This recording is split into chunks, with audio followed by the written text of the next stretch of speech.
Hello friends, आप सभी का बहुत बहुत स्वागत है हमारे channel HP knowledge for you में। आज हम प्री बीएड प्रवेश परीक्षा में पूछे गए सभी प्रश्नों के सही उत्तर देंगे। एंड पार्ट रहेगा हमारा दूसरा। पहला पार्ट हमने सामान्य मानसिक योग्यता का अपलोड कर दी है, अगर आप नहीं देखें तो लिंक डिस्क्रिप्शन में मिल जाएगा। तो आज हम सामान्य ज्ञान से संबंधित और जितने भी क्वेश्चन पूछे गए थे उन सभी का सही आंसर चलिए बताते हैं। तो यहाँ पर क्वेश्चन में है, रासायनिक संगठन की दृष्टि से लाल और पीली मिट्टी में पाए जाने वाले तत्वों का प्रतिशत घटते क्रम में व्यवस्थित करना है। तो इस क्वेश्चन का सही आंसर होगा दोस्तों ऑप्शन नंबर बी। यहाँ पर बी में दिए गए हैं LJMK, ये आपका सही आंसर हो जाएगा। सबसे पहले होगा आपका अघुलनशील तत्व, फिर लोहा और एल्यूमिनियम, फिर मैग्नीशियम। बी वाला जो है वो आपका राइट आंसर हो जाएगा। फिर यहाँ पर अगले प्रश्न में थे 1870 में भारतीय सुधार संघ के संस्थापक कौन थे? 1870 का, तो वो हो जाएगा ऑप्शन नंबर सी, केशव चंद्र सेन। ये जो है वो आपका राइट आंसर हो जाएगा। फिर यहाँ पर अगला क्वेश्चन में है निर्देश, नीचे दिए गए कथन और कारण के लिए सही स्पष्टीकरण चुनिए। पहले यहाँ पर कथन में है, भारत में कुल कोयला उत्पादन का लगभग 98% गोंडवाना कोयला क्षेत्रों से प्राप्त होता है। कारण में है, यह कोयला क्षेत्र प्रायद्वीपीय भारत की नदी घाटियों में विस्तृत रूप में पाया जाता है। तो इसका सही आंसर होगा ऑप्शन नंबर ए और दोनों सत्य है और ए इसकी सही स्पष्टीकरण कर रहे हैं, तो ए वाला आपका राइट आंसर हो जाएगा।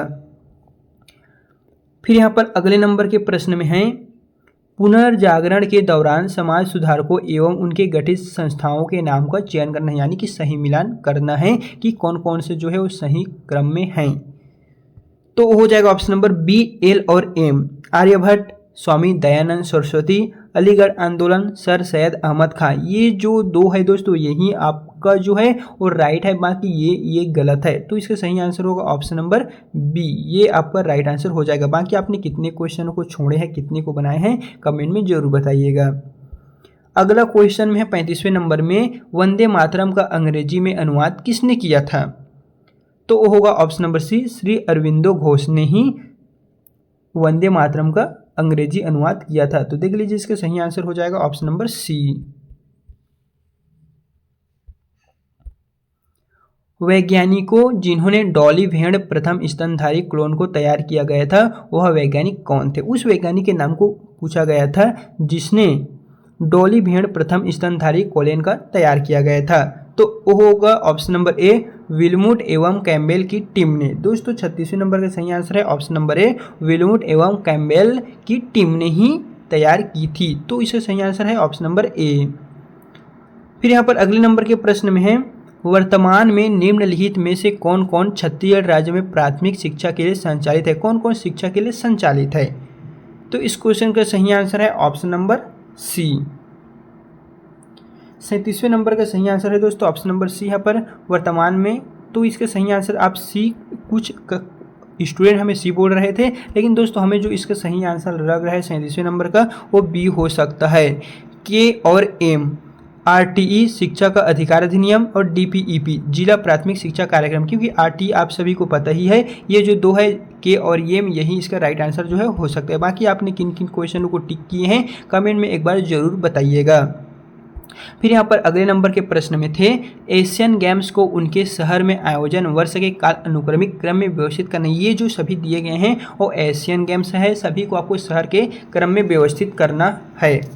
तो इसका सही आंसर है ऑप्शन नंबर ए। सबसे पहले आपका आएगा एन, जकार्ता, बीजिंग, दोहा, सियोल। ये ए वाला ही दोस्तों आपका राइट आंसर हो जाएगा, तो यही इसका सही आंसर होगा। फिर यहाँ पर अगले प्रश्न में है, मलेरिया के फैलने का सही अनुक्रम क्या है? मलेरिया फैलता है तो स्टार्टिंग से लेके अंत तक आपको सभी को एक क्रम में जमाना है। तो चलिए इसका सही आंसर बताते हैं, वो हो जाएगा ऑप्शन नंबर सी। सबसे पहले संक्रमित मादा एनाफिलीज का स्वस्थ व्यक्ति को काटेंगे, यानी कि एक व्यक्ति को मादा एनाफिलीज मच्छर काटेगी। फिर परजीवी का यकृत में प्रवेश होगा, परजीवी का लाल रक्त कोशिकाओं में प्रवेश होगा, बुखार, कंपकंपी, ठंड लगेगी और नए मच्छर का रोगी के रक्त से संचार होगा। इस तरह देखा जाए तो सी वाला जो क्रम है वो आपका राइट आंसर हो जाएगा। करो या मरो का प्रसिद्ध नारा किस आंदोलन के द्वारा दिया गया? उस आंदोलन के नाम को बताना है जहां पर करो या मरो का प्रसिद्ध आंदोलन के दौरान यहाँ पर दिए गए थे यह नारा। तो हो जाएगा ऑप्शन नंबर डी, भारत छोड़ो आंदोलन। भारत छोड़ो आंदोलन के दौरान करो या मरो का नारा दिया गया था। निम्नलिखित को सुमेलित कीजिए। कॉलम 1 में आयोग के नाम दिए गए हैं और कॉलम 2 में उनके अध्यक्ष दिए गए हैं, तो आयोग को उनके अध्यक्ष से सुमेलित करना है। तो हो जाएगा ऑप्शन नंबर, चलिए बताते हैं, 41वें नंबर का हो जाएगा ऑप्शन नंबर बी। कैसे, चलिए बताते हैं। सबसे पहले है माध्यमिक शिक्षा आयोग, ये आ जाएगा आपको दूसरे नंबर पे डॉक्टर लक्ष्मण स्वामी मुदलियार विश्वविद्यालय शिक्षा आयोग, डॉक्टर एस राधाकृष्णन कोठारी आयोग हो जाएगा आपका दौलत सिंह कोठारी, और कलकत्ता विश्वविद्यालय आयोग हो जाएगा डॉक्टर M.E. सैंडलर। ये दोस्तों आपका राइट आंसर हो जाएगा, तो देख लीजिए इसके सही आंसर वही होगा। फिर यहाँ पर 42वें नंबर के प्रश्न में है, grand old man of India किसे कहते हैं? Grand old man of India किसे कहते हैं? तो हो जाएगा ऑप्शन नंबर ए, दादा भाई नौरोजी जी को ही grand old man of India के नाम से जाने जाते हैं। 2026 राष्ट्रमंडल खेलों की मेजबानी कौन सा शहर करेगा? तो वो हो जाएगा ऑप्शन नंबर बी, ग्लासगो। ये जो है वो आपका राइट आंसर हो जाएगा। प्राथमिक शिक्षा के संबंध में किस अनुच्छेद में स्पष्ट निर्देश है? प्राथमिक शिक्षा के संबंध में जो अनुच्छेद स्पष्ट है वो आपको बताने, जैसे कि राज्य इस संविधान के लागू होने के समय से 10 वर्ष के भीतर 14 वर्ष तक की आयु के बच्चों के अनिवार्य एवं निःशुल्क शिक्षा की व्यवस्था करेगा। तो कौन से अनुच्छेद में लागू है?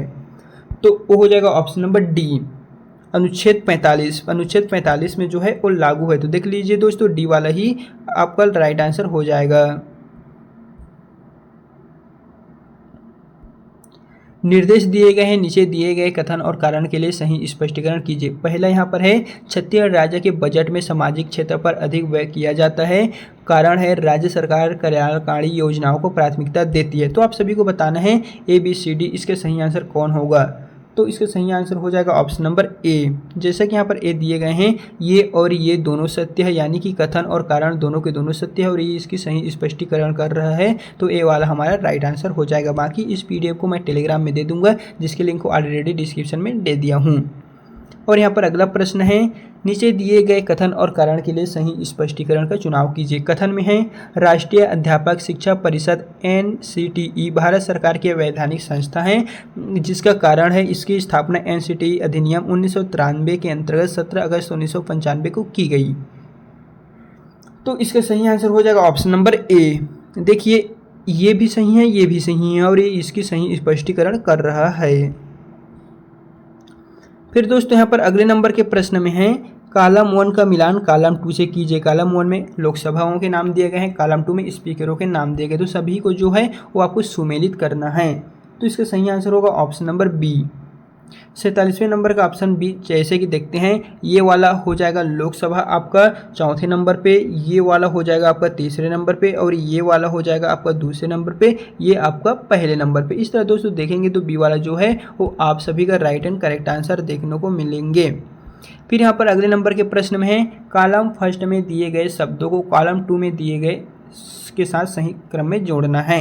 तो 48 नंबर का सीधे सीधे हम आपको उत्तर ही बताते हुए चलेंगे, क्योंकि हम आपका ज़्यादा टाइम वेस्ट नहीं करेंगे। तो इसके सही आंसर होगा ऑप्शन नंबर ए। यहाँ से दोस्तों आप देखिएगा, ए में जो दिए गए हैं वो आपका यहाँ से राइट आंसर होगा। फिर यहाँ पर 49वें नंबर के प्रश्न में पूछा गया था, निम्नलिखित भारत रत्न प्राप्तकर्ताओं को पुरस्कार प्राप्त करने के वर्ष के अनुसार काल अनुक्रमिक क्रम में व्यवस्थित करना है। यहाँ पर बहुत सारे भारत रत्न प्राप्तकर्ताओं के नाम दिए गए हैं, तो इन सभी को आपको एक व्यवस्थित क्रम में सुमेलित करना है। तो चलिए जमा के हम आपको बता दें इसके सही आंसर क्या होगा। पहले तो आप देख लीजिए, सबसे पहला होगा अमर्त्य सेन, उसके पश्चात लता मंगेशकर, फिर हो जाएगा सचिन तेंदुलकर, फिर अटल बिहारी वाजपेयी और अंत में नानाजी देशमुख। इस तरह देखा जाए तो डी वाला ही आपका राइट आंसर हो जाएगा। बाकी दोस्तों आपने कितने क्वेश्चनों को सही किए हैं, कितने गलत कर रहे हैं, कमेंट बॉक्स में आप हमें बताते हुए जरूर चलिएगा। अगला क्वेश्चन है, भारत में सकल घरेलू उत्पाद GDP की गणना कौन करता है? जो सकल घरेलू उत्पाद GDP गणना है वो कौन करता है? तो वो हो जाएगा ऑप्शन नंबर सी, राष्ट्रीय सांख्यिकी कार्यालय NSO। NSO ही हमारा भारत में सकल घरेलू उत्पाद GDP की गणना करता है। तो आज की इस वीडियो में दोस्तों सामान्य ज्ञान के संबंधित जितने भी क्वेश्चन पूछे गए थे उन सभी का सटीक एवं सही आंसर बता दिए हैं। बाकी अब इसके पश्चात हमारे चैनल पर नेक्स्ट शिक्षण अभिरुचि टीचिंग एप्टीट्यूड से जितने भी क्वेश्चन और जो भी पार्ट है उन सभी का एक एक करके अब आएगा। तो अगर अभी तक आपने हमारे चैनल को सब्सक्राइब करके नहीं रखे हुए हैं तो रख लीजिएगा। बाकी इसी तरह के जो नवीनतम अपडेट है, इसका मॉडल आंसर की जारी होगा, रिजल्ट जारी होगा, इन तमाम जानकारी आपको इसी चैनल के माध्यम से मिलने वाली है।